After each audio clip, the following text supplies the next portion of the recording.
bagaimana kemudian mempertimbangkan itu price per stroke-nya mekanisme yang dilakukan. Sejauh ini kan kenaikan biaya input dapat diteruskan ke harga jual tanpa mengganggu permintaan pasar dalam kondisi ini.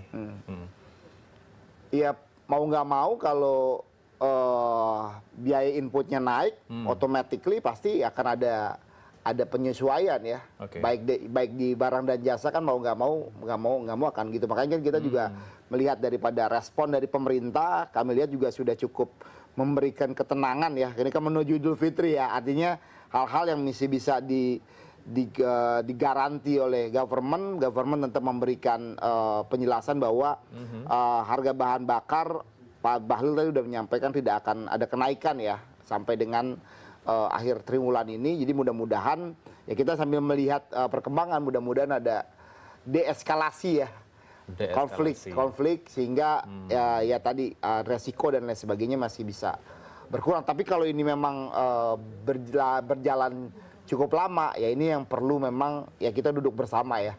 Oke. Mengurangi, karena kan juga kalau kita lihat juga beban APBN, apalagi setiap kenaikan harga harga minyak ini kan pasti akan menekan ya, defisit kita akan makin melebar juga gitu. Baik, beberapa waktu lalu saya juga berbincang dengan Akbar Johan ya, selaku Ketum DPP Asosiasi Logistik and Forwarder Indonesia (ALFI). Menyarankan bahwa setidaknya juga akan ada yang dipikirkan deregulasi ke depan dari dampak eskalasi Timur Tengah. Ini apakah teman-teman juga membayangkan ini deregulasi yang Iya, pertama tentunya dari konteks pembiayaan juga ya. Ini mungkin harus ada kebijakan ya kalau kita flashback ke zaman COVID kan,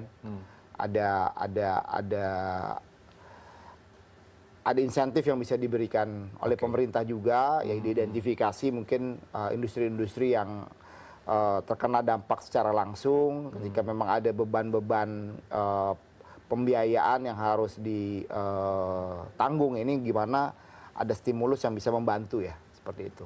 Oke. Itu paling penting sih menurut saya ya, paling penting dari sisi itu ya, dan itu bisa kelihatan langsung ya. Yang paling penting juga mungkin tadi mengelola harga energi ya, terutama mungkin dari sisi transportasi kan.